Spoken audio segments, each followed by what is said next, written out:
Ya, selamat pagi semuanya. Terima kasih telah hadir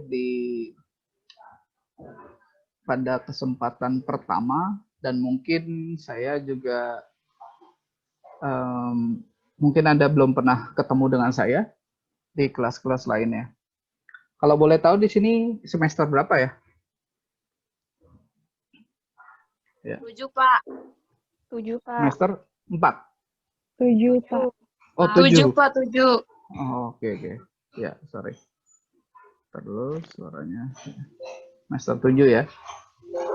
Oke, teman-teman semua, mungkin Anda semua sudah banyak yang memahami tentang HRD, apa itu HRD, tapi saya mungkin akan sedikit mengarahkan kepada Human Capital Development.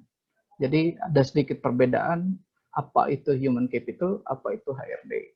Dan mungkin sebagian dari Anda sudah bekerja di perusahaan-perusahaan dan juga mungkin di subbidangnya, di subbidang HRD, gitu ya. Sorry semuanya sudah masuk ke e-learningnya, sudah masuk. Di situ juga ada attendance karena jadi Anda kita tetap dipantau untuk bisa masuk ke e-learningnya, ya. Jadi kayak gitu. Oke, sekali lagi perkenalkan nama saya Muhammad Husni Mubarak. Ya, kalau di websitenya itu saya punya website itu ini dia. Ya.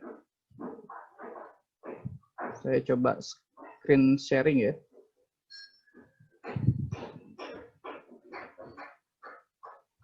Oke, bisa kelihatan ya. Jadi teman-teman nanti bisa masuk ke mrhusni.com. Kalau misalnya ada sesuatu hal yang mau di-download, gitu ya. Jadi nanti saya akan masukkan materi-materi di sini dan juga di e-learning. Jadi terserah mau masuk ke e-learning atau mau ambil di sini, full download di sini juga bisa. Cuma memang saya belum tentukan di sini nih. Kalau ini Communication Studies, ini Ubara, ada UBD FSH belum, FSH, FB belum saya input gitu ya. Jadi sekali lagi, ini nama saya Muhammad Husni Mubarak ya. Untuk emailnya nanti bisa ke sini. Facebooknya juga kalau sekarang mungkin kalian pakainya Instagram ya, juga udah lama. Oke. Sebelumnya saya adalah Kaprodi Ilmu Komunikasi Universitas Budi Dharma. Jadi tahun 2015 sampai 2019 saya adalah kaprodinya, gitu ya. Jadi bidang saya lebih kepada komunikasi, bukan di bisnis sebenarnya, tetapi ilmu komunikasi bersinggungan dengan ilmu bisnis, ya. Ilmu komunikasi bersinggungan dengan ilmu bisnis, terutama dalam pengelolaan budaya organisasi. Ya, budaya organisasi, kemudian komunikasi pemasaran dan komunikasi bisnis itu amat sangat bersinggungan. Karena ilmu komunikasi ada irisan dari ilmu bisnis, gitu ya. Makanya penelitian-penelitian ilmu komunikasi banyak yang mirip dengan penelitian-penelitian di bisnis, gitu. Oke, ini pengalaman-pengalaman saya. Oke, ini jadi kaprodi ilmu komunikasi, menjadi reporter, dan voice over. Dulu juga dari tahun 2009 saya sudah menjadi dosen di STBA, STEMIK, dan STIE Budi. Itu udah lama. Kemudian saya sekarang di mana? Saya sekarang di Universitas Bayangkara, Jakarta Raya. Jadi dosen tetapnya di Universitas Bayangkara, Jakarta Raya. Sudah bukan lagi di Universitas Budi Dharma. Pendidikan saya, ini dia. Sorry. S2 Ilmu Komunikasi Universitas Budi Dharma, Universitas Mercu Buana. Untuk jurusannya adalah Media dan Industri Bisnis, ya. Media dan Industri Bisnis. Jadi saya lebih kepada penguasaan media dan media sebagai industri, gitu ya. Media sebagai industri. Berikutnya juga sarjana pendidikan, S1-nya S1 pendidikan di Universitas Pakuan Bogor. Pengalaman dan organisasi sampai sekarang di 2016-2018, tapi masih berlanjut sampai 2021 ya. Saya sebagai Wakil Ketua Ikatan Sarjana Komunikasi Indonesia Sebanten. Pernah juga berpengalaman sebagai resimen mahasiswa di Bogor, dan juga pengalaman-pengalaman lainnya. Ini juga salah satunya di tingkat masyarakat ya. Jadi Karang Taruna. Ada lagi banyak lagi sebagai pengelola jurnal ilmu komunikasi dan lain-lain ya, untuk pengalaman-pengalaman organisasi saya. Dan di sini kita hendak apa gitu ya, tidak terlalu banyak materi yang akan saya sampaikan. Dan sekali lagi teman-teman, karena ini saya masih bukan berbayar ya, ini ya, apa sih namanya, Zoom-nya. Jadi nanti kita bisa masuk 2 kali lagi tuh. Sekali lagi kemudian masuk lagi. Jadi pertama perkenalan terlebih dahulu, kemudian saya akan sedikit menjelaskan apa itu human capital. Dan nanti kepada rekan-rekan semua, karena sudah semester 7, mungkin sudah ada yang bisa lebih memahami terkait human capital dan apa kita bisa sharing gitu ya. Jadi it's not only saya yang ngomong gitu. Jadi kalau Anda mau menjelaskan sesuatu, saya persilakan. Karena memang Anda sudah menjadi expert yang misalnya di bidang itu. Oke. Ya. Oke, saya pengen mulai dari ini teman-teman semua. Perkenalan dari Alvin, mana Alvin? Ya Pak, saya Pak. Oke, Vin. Perkenalan dulu, Vin. Nama, tinggal di mana? Nama saya Alvin Sentosa, Mm-hmm. Jurusan manajemen, fokusnya sumber daya manusia. Budaya manusia. Sudah bekerja, Vin? Hah? Sudah bekerja? Enggak Pak, di rumah aja. Oh, di rumah aja. Oke. Mengikuti anjuran pemerintah ya, di rumah aja. Iya Pak. Oke. Thank you, Alvin. Ya sama-sama Pak. Tapi saya pengen tahu apa yang menyebabkan kamu masuk ke sumber daya manusia tuh? Ya itu Pak, mau ngatur-ngatur orang. Ngatur-ngatur orang. Oke. Soalnya ada juga yang mau masuk SDM karena penelitiannya nggak ribet, Pak, gitu katanya gitu. Iya. Oke, lanjut ke Francisca. Francisca. Oke. Ya, Pak. Ya, Francisca. Nama saya Francisca. Hmm. Saya ngambil jurusan manajemen. Tinggalnya di Villa Temang Baru 2. Oke. Saya belum bekerja. Oh, masih belum bekerja gitu. The next rencananya mau masuk kemana? Mau masuk kemana? Apakah mau lanjut S2 ataukah mau kerja? Kalau ada biayanya mau lanjut, tapi nanti kerja dulu aja. Oke. Thank you, Francisca. Terus Ya, Pak. Francisca, saya selalu bertanya Ya. kepada mahasiswa nih, kenapa kok ambilnya SDM? Mungkin yang kayak Bapak bilang tadi, telitinya lebih mudah, walaupun agak panjang buat Ya. nelitinya. Biar nggak banyak hitung-hitungan juga. Oh, oke. Dan kamu lebih cenderung ke penelitian kualitatif atau penelitian kuantitatif? Kayaknya kuantitatif. Kuantitatif ya. Memang kalau teman-teman di manajemen ini mostly ke kuantitatif, tapi kalau teman-teman di ilmu komunikasi itu mostly-nya ke kualitatif. Jadi sudut pandang dalam melihat organisasi, budaya organisasinya jadi little bit different, jadi agak sedikit berbeda gitu ya. Nah, itu menariknya di situ tuh. Padahal kita sama-sama melihat budaya gitu ya, budaya organisasinya gitu ya. Nah, itu yang berbeda sudut pandangnya. Oke. Tapi tidak sedikit juga teman-teman di ilmu komunikasi yang meneliti menggunakan kuantitatif gitu ya. Gitu. Oke. Berikutnya setelah ada Francisca ada Giraldi Davila. Ada orangnya? Giraldi?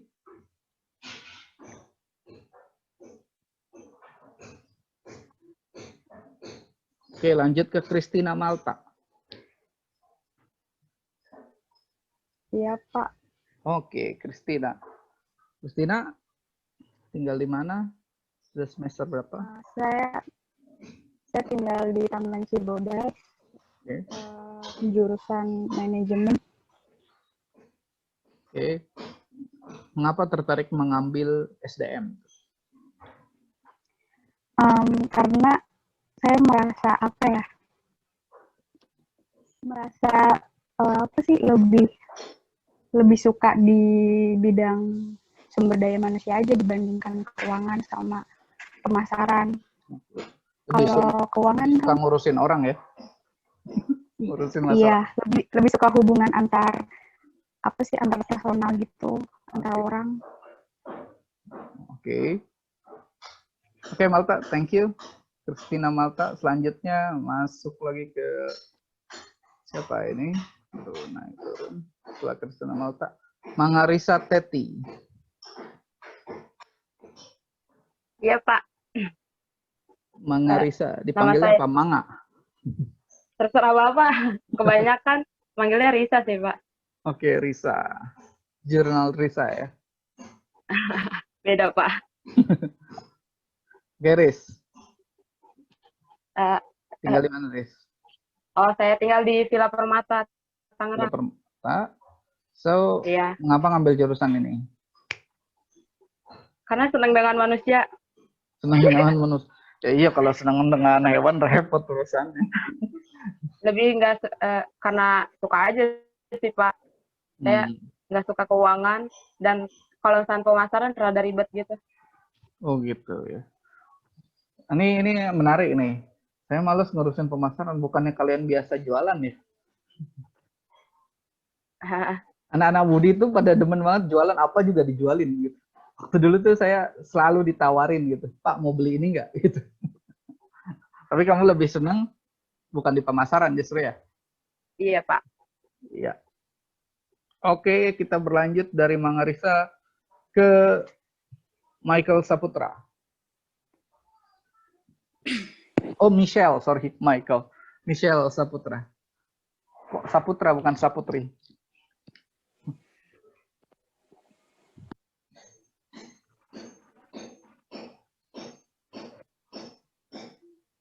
Michelle, sudah bisa?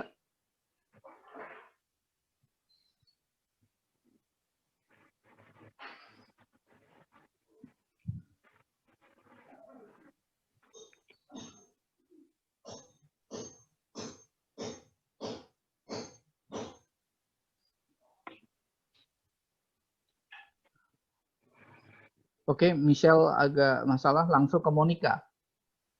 Monica Mikaela Agnes. Oke, Mikaela. Hai, ada Oke. suara. Ya, ada. Monica, why did you choose SDM, Monica?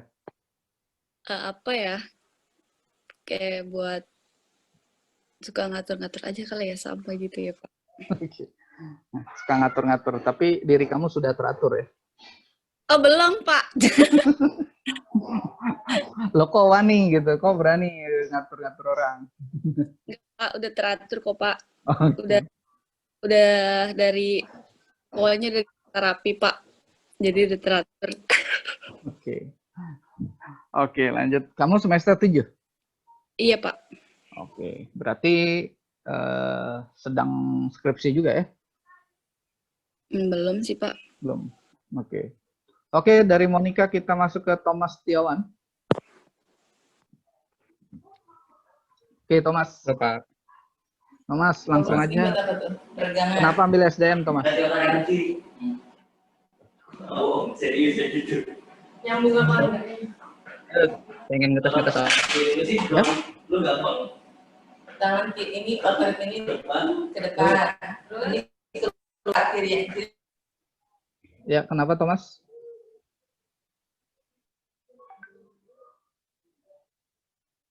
Oke, Thomas bermasalah.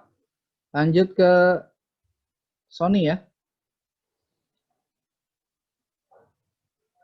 Oh, sorry. Stasia. All people. Gue keluar lagi. Stasia. Iya, Pak. Iya. Stasia. Kenapa ambil SDM, Stasia? Kenapa ya? Karena Saya kan pas semester 5 kan ngambil kejuruan itu kan, terus saya nggak begitu suka keuangan ngitung-ngitung. Oke. Terus saya nggak begitu suka jadi marketing, jualan-jualan gitu. Jadi kenapa nggak nyoba SDM aja gitu.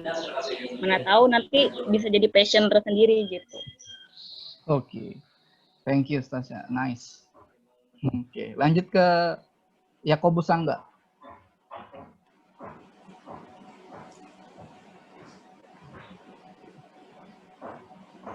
Loh, kok hilang? Pagi Pak. Oke, Yakobus. Yakobus, Nama kok videonya saya dimatikan?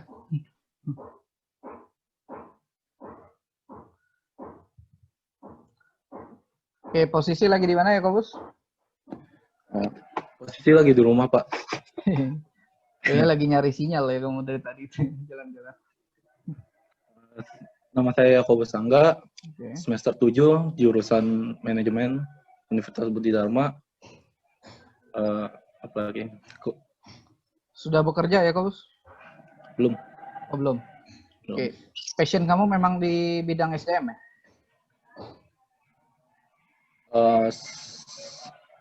Sebenarnya karena kecelakaan aja.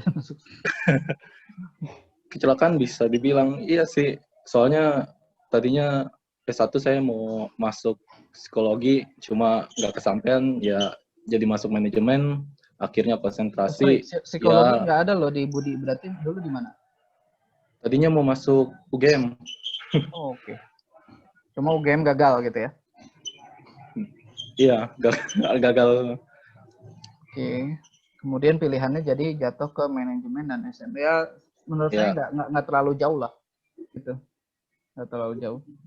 Karena SDM, berarti kamu banyak membaca buku psikologi? Lumayan sering pas waktu itu masih SMA kelas 3 sama baru masuk semester 1, semester 2, cuma udah agak kurang sekarang ini. Malah belakangan ini udah enggak. Oke. Ya. Nice ya. Jadi kalau manajemen digabung dengan ilmu psikologi, that's great gitu ya. Dan nanti kalau misalnya masuk psikologi, kamu akan belajar lagi komunikasi itu setelah itu. Itu pasti gitu. Karena itu penggabungan semuanya. Oke, next ke Sony. Yang pakai masker. Ini kayaknya sedang ada di selfie, kantor ya? Pak, bukan Sony. Ya? Iya, Pak. Siapa namanya? Lagi di kantor. Selfie. Kok ininya Sony ya? Laptopnya apa namanya Sony, Pak. Oh, gitu. Oke. Iya, nama saya Selfie Margareta, Pak. Oke. Semester Kamu akhir. semester 7. Oke, Iya. kemudian kamu bekerja di mana ini? Ini saya bekerja di itu, Pak, di DFSK, Pak, bagian sales mobil. Oh gitu. Siapa tahu aku mau beli gitu, Pak. Loh, kenapa nggak ngambil pemasaran? Iya.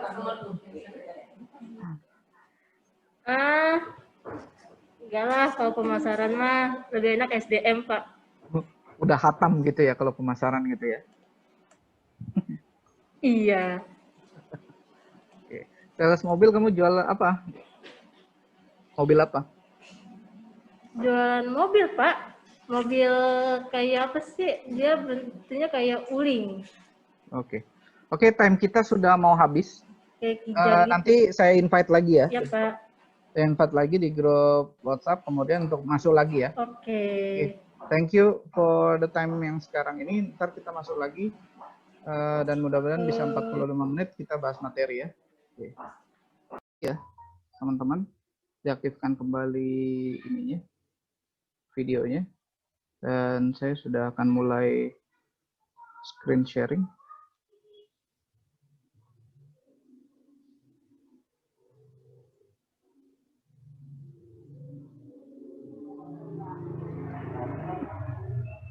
Oke. Kelihatan ya. Ada sedikit hal yang berbeda antara human capital dan human research development. Kenapa disebutnya human capital? capital itu adalah inti. Jadi human itu adalah manusia. Jadi manusia memang menjadi kekuatan inti dari apapun. Jadi kalau misalnya human research mengatakan bahwa human is a tool, bukan tool ya. Jadi orang yang bisa melakukan sesuatu terhadap orang yang mampu melakukan sesuatu atas pekerjaan tersebut, gitu ya. Tapi kalau human capital adalah kata kunci dari kesemuanya adalah orang tersebut sumber yang mampu melakukan itu lebih baik. Jadi kayak gitu. Ya. Oke. Human capital, makanya kalau misalnya di sebuah perusahaan besar sekarang sudah jarang menggunakan istilah HRD gitu ya. Tapi menggunakan human capital. Artinya apa? Dia memahami pentingnya orang gitu ya. Pentingnya orang. Sehingga ketika orang itu menjadi karyawan tersebut, berarti adalah orang yang sudah benar-benar tepat untuk mengisi posisi A misalnya, kemudian dia harus dikembangkan terus-menerus gitu ya. Dia sudah dipandang bisa melakukan itu, kemudian dia mampu mengembangkan itu, mengembangkan apa yang dia kerjakan, kemudian mengerjakannya lebih baik lagi. Jadi seperti itu. Nah,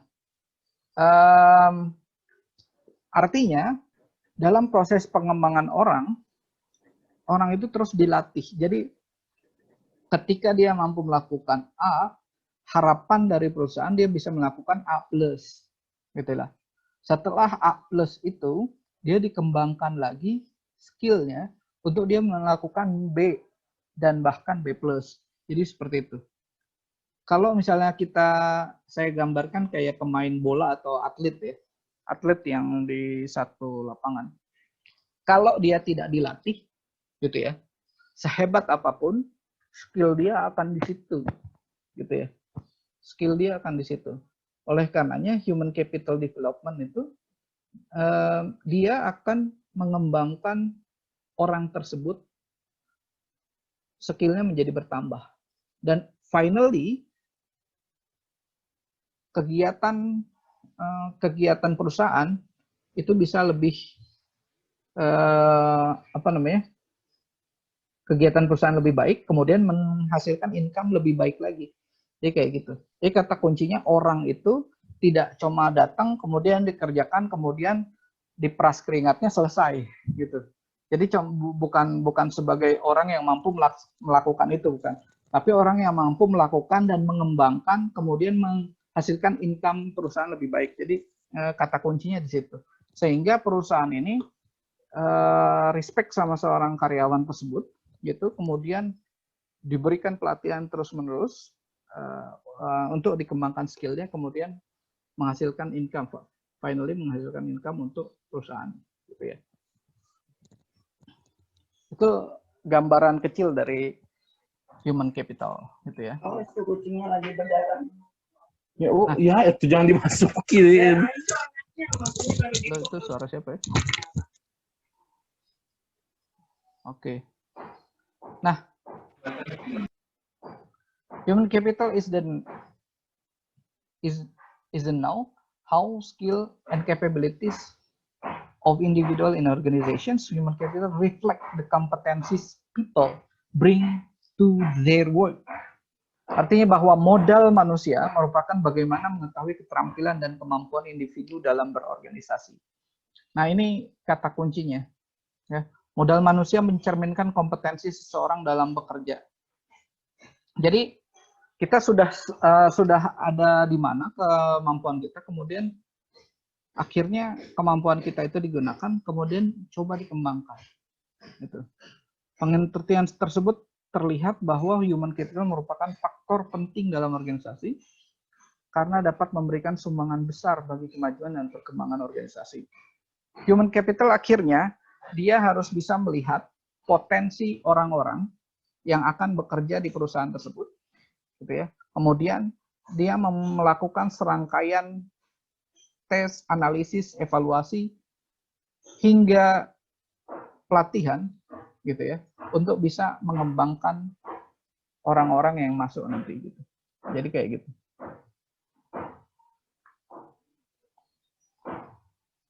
Nah, peranan human capital dalam mencapai outcome peranan human dalam mencapai outcome bagi dirinya diharapkan dapat menentukan kesejahteraan hidup. Jadi kalau kita kata kuncinya adalah orang atau manusia, kita akan melihat bagaimana kesejahteraan hidup dia meningkat apabila dia berkembang. Jadi kayak gini, kenapa pemain bola misalnya, pemain bola cadangan, orang tuh nggak akan betah jadi cadangan, padahal dia digaji, gitu. Digaji mungkin nggak terlalu jauh gitu sama yang pemain utama. Tetapi kalau dia dicadangkan, dia lebih baik dia pindah. Kenapa? Ya, karena dia tidak berkembang, gitu. Jadi orang itu butuh perkembangan. Jadi kalau misalnya Anda bekerja, that's why kalau misalnya Anda mungkin pekerja di pintu tol misalnya. Kerja di pintu tol yang zaman dulu tuh ada yang ngasih kartu gitu ya. Pekerjaan gitu aja terus gitu ya. Yang dia tahu hanya itu aja gitu. Jadi dia nggak berkembang. That's why dia nggak pernah menjadi posisi yang struktural tuh. Posisi yang menentukan kebijakan. Karena dia dipatenkan untuk bekerja seperti itu. Meskipun gajinya lumayan. Karena ada apa sih namanya? Ada uang lembur dan segala macam gitu ya. Itu lumayan. Nah, sekarang ketika sudah semuanya alat semua, nah pekerja itu jadi apa tuh? Gitu. Sekarang semuanya sudah pakai apa sih namanya? Kartu ya. Kartu kita masuk tol itu pakai kartu. Nah, berikutnya orang itu jadi apa? Nah, itu yang repot. Ketika dia tidak memiliki skill lebih yang berkembang dan dia sudah nyaman dengan posisi di situ, itulah menjadi kerugian yang luar biasa bagi dirinya. Ya.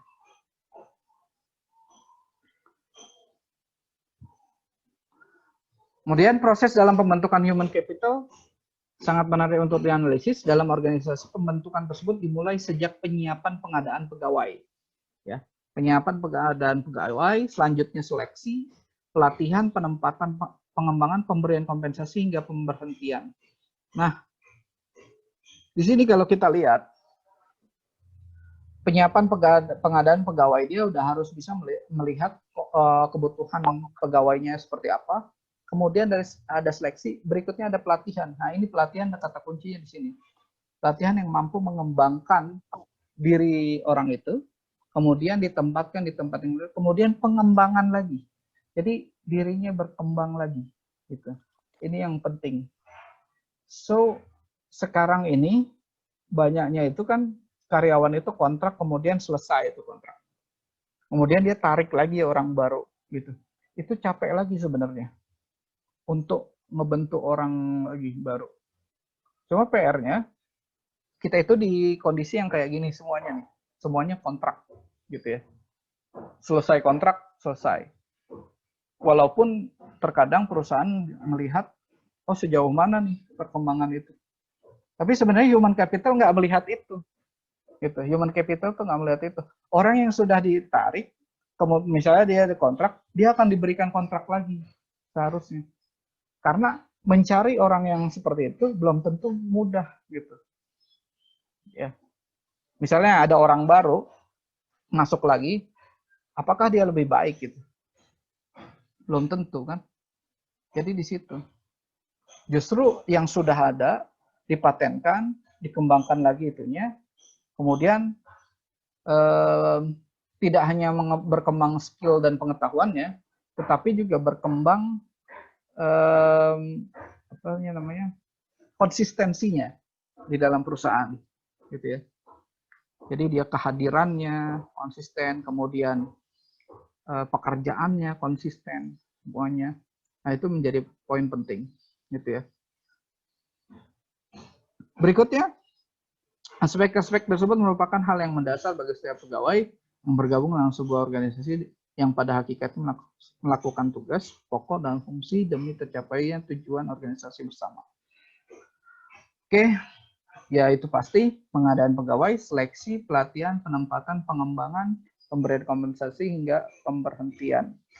Nah, mudah-mudahan nanti Anda semua bisa mengembangkan ini lebih baik gitu ya, bisa menjadi SDM yang qualified.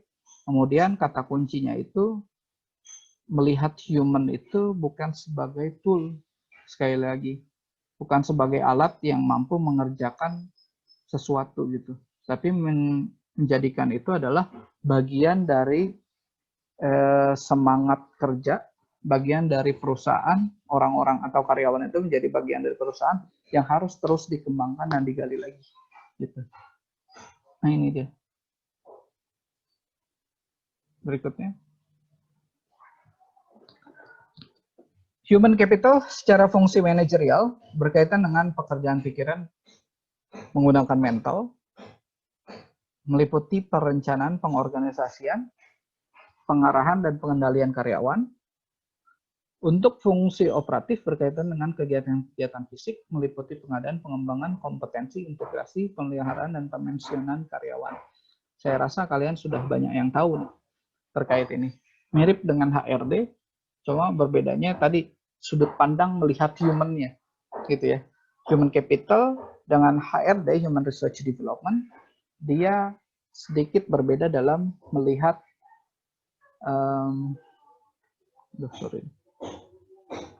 sedikit berbeda dalam melihat melihat human atau karyawan yang masuk. Oke.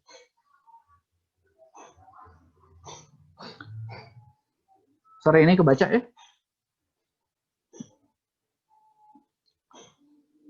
Oke, pengelolaan human capital. Pertama, kekuatan kerja sebagai realitas baru. Diyakini bahwa tujuan organisasi bukan semata-mata mencari keuntungan, melainkan komitmen saling terbuka dalam suatu lingkungan kerja sehingga mendorong adanya rasa tanggung jawab terhadap pekerjaan. Jadi kata kuncinya tadi komitmen dan konsistensi, ya, komitmen dan konsistensi saling terbuka kemudian mendorong rasa tanggung jawab terhadap pekerjaan. Nah, kata kunci melihat orang memiliki tanggung jawab itu dia tidak ada kalimat masa bodoh lah. Gitu. Nah, ketika ada kalimat masa bodoh, berarti ada permasalahan dari manajemen atau permasalahan dari dalam dirinya. Ya, ada permasalahan dari manajemen, permasalahan dalam dirinya. Nah, hal ini yang harus dipahami oleh human capital. Ya. Berikutnya yang kedua, faktor manusia menentukan keberhasilan tujuan organisasi melalui penerapan intellectual capital. Oke, intellectual capital itu sudah ada di dalam diri kita.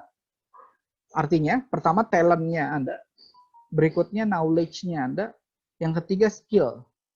Nah, itu intellectual capital.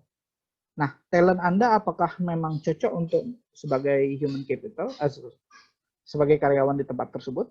Gitu. Knowledge yang pengetahuannya apakah di situ-situ aja ataukah makin berkembang? Gitu ya. Skill-nya apakah sudah tepat di situ? Berikutnya ada relationship capital. Ya, hubungan dengan customer dan stakeholder. Nah, ini penting.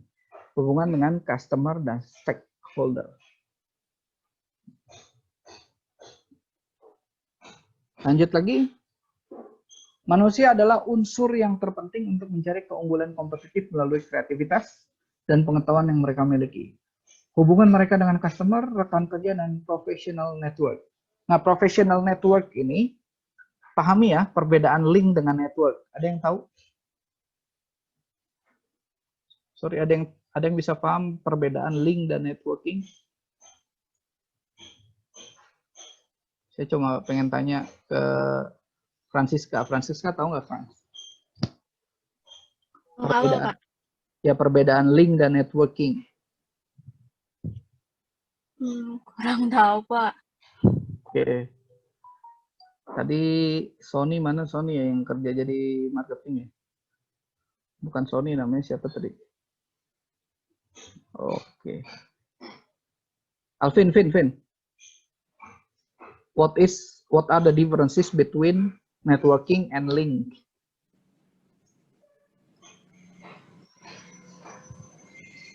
Apa, Pak? Ya perbedaan link sama network. Taunya network doang, Pak. Apa? Ya, internal di dalam kantor gitu, Pak. Internal dalam kantor. Oke. Hubungan. Hubungan. Ada lagi yang lain? Stasia.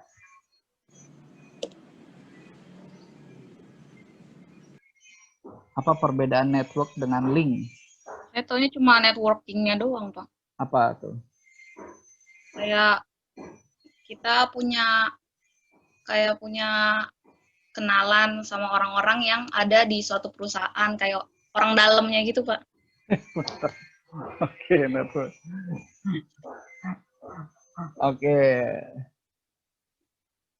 Teti, Margarisa, Risa. Teti. Oke. Kurang paham Pak saya. Kurang paham. Mikaela mana Mikaela? Monica Mikaela. Oh, ini lagi ini kali ya. Monica Mikaela, videonya. Saya belum terlalu mengerti. Oke. Sekarang ini ya. Perbedaan link dengan network.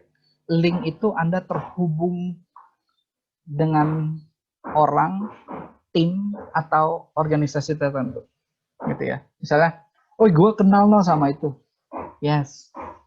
Berarti Anda punya link. Gitu. Ya, berarti Anda punya link. Tapi networking itu Anda tidak hanya sekedar kenal. Gitu ya. Anda berjejaring. Jejaring itu artinya, oke, saya terhubung dengan Anda terhubung dengan saya, kita saling terkoneksi, dan kita saling memberikan win-win solutions, gitu ya. Jadi, networking itu adalah misalnya saya punya kenalan nih di mana?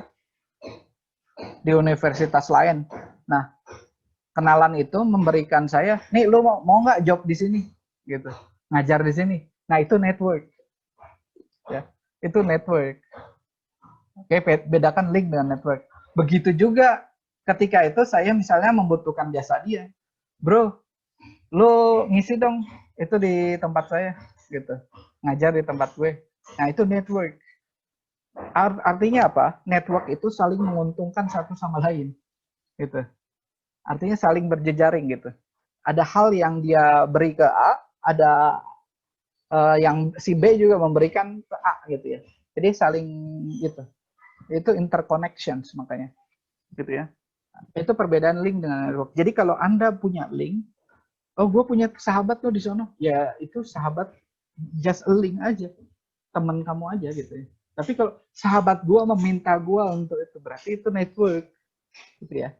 Artinya bagaimana Anda bisa memiliki apa sih namanya?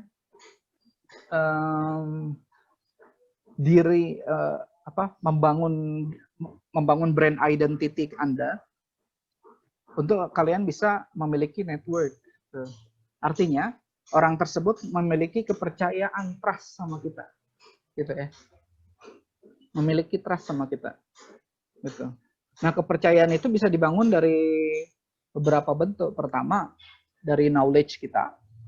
Kedua, dari bagaimana kita bekerja. Jadi kalau kita melihat diri kita itu, lihat dari ujung atas sampai ujung kepala, gitu. Jadi misalnya kepala kita apa sih isinya, gitu loh. Jadi dia bisa, seseorang itu bisa menyukai kita karena atau dia memiliki dia punya trust sama kita karena karena pengetahuan kita, satu, gitu. Yang kedua, karena cara kita bekerja, gitu. Jadi kita tuh sebagai tangan. Jadi ketika bekerja itu ya kita kemana-mana. Artinya pekerjaannya baik, gitu. Berikutnya hati, gitu ya. Orang melihat kita kerja atau orang percaya dengan kita itu karena hati kita tuh. Apa? Misalnya kejujuran, keikhlasan kerjanya. Kemudian tenang, gitu ya. Kemudian kalem misalnya. Nah, itu hal-hal yang kayak gitu tuh. Gitu. Jadi orang itu pertama karena kita punya brand identity kita tuh terserah mau di mana. Apakah kita punya knowledge yang kuat, kita punya skill yang hebat, atau kita punya perangai yang baik. Nah, itu dia. Itu yang akan membangun network. So you are a professional network, gitu ya. Nah, ini kalau rekan kerja ini link. Tapi professional network itu saling berbagi. Nah, itu perbedaannya ya. Berikutnya, 4, kekuatan strategi adaptif dalam mengungkit human capital terletak pada metode praktis beradaptasi yang mencakup 1, strategi berinvestasi melalui orang. Artinya, orang atau karyawan itu menjadi investasi dari perusahaan. Gitu. Karena kalau nggak ada dia, itu nggak ada yang menjalankan, maksudnya semua itu tidak berjalan dengan baik. Nah, investasinya melalui orang. Makanya pelatihan diberikan kepada orang untuk dia bekerja dengan sebaik-baiknya. Dia sejahtera, dia tenang, kemudian dia bekerjanya dengan baik. Jadi kata kuncinya di situ. Investasi melalui orang. Kedua, mengadopsi keyakinan baru. Ya, mengadopsi keyakinan baru. Artinya, keyakinan terhadap apa yang ingin diberikan perusahaan. Gitu ya. Mengadopsi keyakinan baru. Orang akhirnya akan bekerja dengan baik apabila ada sesuatu yang berbeda. Gitu ya. Dan dia memiliki keyakinan hal itu bisa dengan baik dia capai. Ya. Berikutnya, strategi memahami budaya organisasi. Nah, sekali lagi, tadi saya menyinggung budaya organisasi, bagaimana membentuk kultur dalam organisasi. Oke, pertanyaannya adalah misalnya, kalau di kampus, gitu ya, budaya organisasinya itu seharusnya apa sih? Dosennya harus seperti apa? Mahasiswanya harus seperti apa? Harus ada nuansa akademik, betul? Ya. Jadi harus ada nuansa akademik. Nuansa akademik itu saling bertanya, saling berdiskusi, saling mengkritisi. Betul. Jadi dosen jangan baper dikritik mahasiswa. Mahasiswa juga jangan merasa down ketika dikritik oleh dosen. Gitu. Ya. Jadi nanti kalau misalnya kalian skripsi kemudian dikritik oleh dosen, nah itu hal yang biasa, gitu. Dan dosen juga jangan baper kalau dikritik mahasiswa, gitu. Jadi itu hal yang biasa, gitu ya. Jadi itu budayanya harus dibangun di situ. Berikutnya budaya di kampus apalagi kegiatan kemahasiswaan, ya. Karena ini adalah mahasiswa, yang dikembangkannya adalah mahasiswa. Berarti kegiatan kemahasiswaannya, gitu. Apa saja kegiatan kemahasiswaan? Ya misalnya pengembangan soft skill kalian, gitu ya. Soft skill itu ya kalau misalnya di BEM gitu ya, berorganisasi itu soft skill, gitu. Atau pengembangan karakter minat bakat, gitu ya. Basket segala macam. Nah itu kegiatan kemahasiswaan, musik dan segala macam itu dikembangkan mahasiswaannya, gitu. Tadi kalau akademik itu tadi adalah diskusi, kemudian ada seminar gitu ya, kemudian ada lagi whatever, kalian ada magang misalnya, itu kan budaya organisasi atau nuansa akademiknya itu. Nah kalau misalnya satu lagi ada kegiatan kemahasiswaan, jadi ada budaya organisasi itu tercipta. Berikutnya adalah strategi mentransformasikan praktek manajemen. Kalau ini sudah pasti dan saya tidak akan menjelaskan lebih lanjut karena Anda lebih paham. Dan berikutnya adalah strategi memastikan kesesuaian antara keyakinan, budaya, dan praktik. Nah, ini menarik nih. Keyakinan, apa yang Anda yakini untuk Anda lakukan. Kemudian budaya yang sudah dibentuk, kemudian praktik dalam melakukan organisasi di dalamnya. Nah, ini menarik. Oke. Oke, lanjut. Komponen dari human capital adalah pertama, merancang proses perencanaan strategi untuk memenuhi kebutuhan organisasi. Kedua, implement strategic plan. Yang ketiga, evaluate and monitor the strategic plan. Itu sebenarnya kata kunci dari human capital. Oke. Teman-teman, ada pertanyaan sampai sini?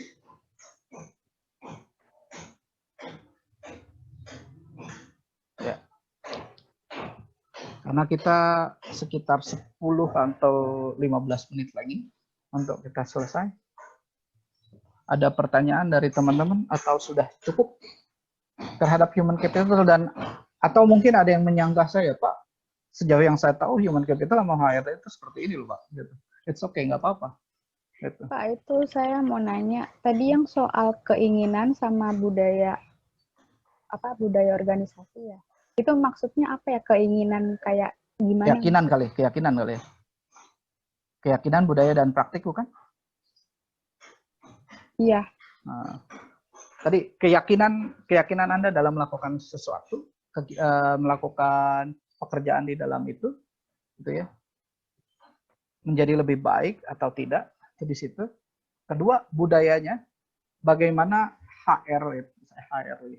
HC human capital, dia menerapkan budaya yang ada di, bukan menerapkan ya, dia merancang budaya. Jadi HC itu merancang tata organisasi, teman-teman ya, pahamin ya. Jadi alurnya seperti apanya, kemudian akhirnya tercipta budaya itu, ya, tercipta budaya itu. Dia itu membentuk, misal Anda bergerak kayak gimana ya? HC itu dia itu nggak cuma ngerekrut orang, terusnya orang ini ditempatkan itu, tapi dia kan membentuk job description-nya harus seperti apa, ininya harus seperti apa, kemudian alur dari pekerjaannya harus seperti apa gitu ya. Dia tuh sampai ngebentuk itu gitu. Kemudian setelah itu untuk pengembangannya kamu harus melampaui ini, setelah itu melampaui A gitu. Nah, itu budaya itu akhirnya membangun budaya kerja, kemudian budaya organisasi. Jadi di situ, ya, bagaimana dia berhubungan dengan ini, caranya seperti apa, itu HC itu membentuk itu dengan struktural manajemen atas, gitu ya. Terusnya praktiknya. Nah, bagaimana praktik itu, ya sudah aplikasi dari budaya dan juga keyakinan yang sudah dibentuk itu tadi, gitu. Ya. Jadi kayak gitu. Oke, Malta. Atau ada yang ingin menambahkan, silakan.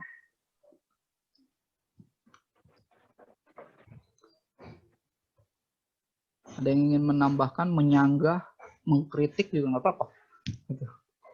Nah, saya di ilmu komunikasi biasa kritik-kritik kan. Ya. Oke. Atau mungkin ada yang sudah bekerja dan, Pak, ini sepertinya nggak kayak gitu loh, Pak, penerapan itu HRD nggak kayak gitu, human capital nggak kayak gitu. Oke. Gitu. Tasya, tidak ada yang ditanyakan sejauh ini? Oke. Ya, teman-teman, sekali lagi RPS nanti saya akan bentuk. Jadi awalnya kemarin saya kaget deh. Oh, saya bukan hari Kamis ya. Saya kira hari Kamis karena saya ngajar leadership itu hari Kamis. Gitu. Saya ngajar leadership hari Kamis. Saya kira itu harinya sama semua. Jadi mata kuliah ini hari Kamis, mata kuliah leadership juga hari Kamis. Ternyata berbeda gitu. Ini hari Senin. Jadi saya belum sempat menyiapkan RPS-nya. Dan juga berikut juga materi-materi di itu. Dan teman-teman sekalian juga,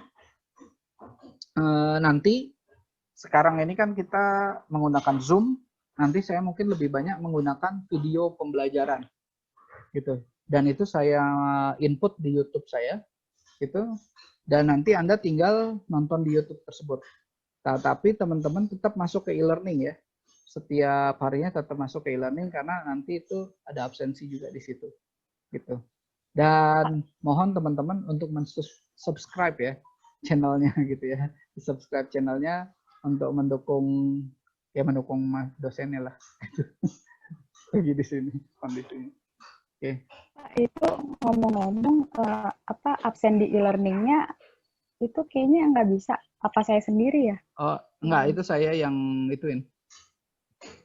Saya yang ngabsenin. Oh, belum ini ya. Kalau kalian biasanya ngabsen sendiri ya? Iya, centang sendiri. Ya, oke. Itu saya absenin. Saya yang Oke, Pak. absenin gitu. Jadi kalian cuma masuk aja, ntar saya kelihatan itu saya yang centangin. Jadi kayak gitu. Gitu. Oke, Pak. Makasih. Ini kayak gini nih. Oh, siapa nih yang keluar? Oh, berarti ntar saya tinggal dia absen gitu ternyata. Gitu. Jadi tetap masuk ke situ, tapi nanti saya kasih link YouTube-nya. Nanti kamu nonton video pembelajaran di YouTube, kemudian nanti boleh diskusi langsung di YouTube, gitu ya. Boleh diskusi langsung di YouTube. Gitu. Biasanya di forum ya, kalian biasanya di forum ya sama dosen. Iya, Pak. Ya, Biasanya di e-learning-nya. Di e-learning ada forum ya, gitu. Ada video call kayak video gini juga, kayak Zoom. Oh, ya. Ke Zoom juga ya. Saya pahami gitu, maksudnya kalau kalian ke Zoom terus berapa biaya kalian? Enggak, maksud saya di e-learning ada buat forum seperti ini juga, Pak. Forum Zoom kan? Ada Zoom-nya? Atau bukan Zoom Blue tapi Button? Blue Button? Iya, kayak Blue iya. Button. Oke. Yap. Tapi kan sekali lagi hal kayak gitu akan memakan apa sih namanya? Makan biaya pulsa ya, tetap ya. Benar nggak? Oh iya. Iya. Makanya saya lebih banyak memberikan video pembelajaran, tapi saya masukin ke YouTube. Di YouTube nanti Anda boleh download, silahkan, gitu ya. Anda boleh atau mau nonton yang punya pulsanya banyak ya nonton. Tetapi tetap kita nanti diskusi di ruang YouTube aja gitu langsung. Gitu, jadi saya juga enak gitu. Soalnya kalau di learning saya taruh forum gitu bisa aja gitu, cuma apa sih namanya nggak praktis gitu, nggak praktis. Iya, di learning untuk absen aja, nanti saya kasih link video pembelajarannya kemudian masuk itu gitu. Jadi kayak gitu. Dan jangan lupa subscribe channel. Iya, Pak. Oke, yang lain ada pertanyaan? Thomas Setiawan yang mana ya? Saya belum nanya. Belum ketemu. Thomas Setiawan. Saya, Pak. Oke. Pak, absen hari ini nggak di e-learning kan ya? Oh. Ini siapa nih? Franciscus tadi sudah saya absenin ya. Di e-learning sudah saya absenin. Kemudian di itu juga sudah ada absennya kan? Sudah di Google Form ya, sudah mengisi ya. Kayak gitu. Mengapa saya pakai Google Form juga? Karena khawatirnya di learning ada masalah. Google Form ready gitu. Jadi kayak gitu ya. Oke, kalau tidak ada pertanyaan, mudah-mudahan pertemuan kali ini bisa dipahami dan kalian bisa asik ya untuk ngikutin pelajaran ini. Kemudian sampaikan saja misalnya WhatsApp saya terbuka gitu. Kalau misalnya ada hal-hal yang mengkritik saya, misalnya kritisi saya, langsung aja PM ya, private message gitu ya.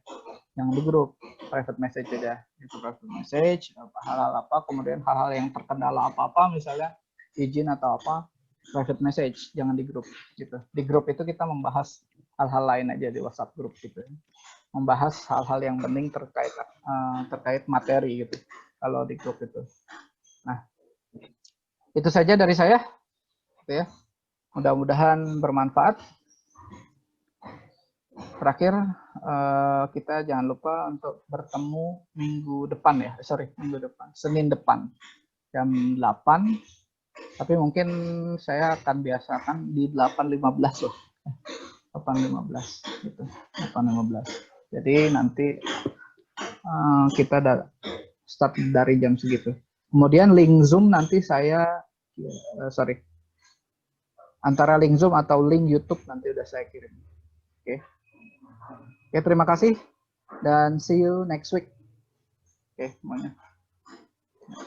Terima kasih, Pak. Terima kasih, Pak.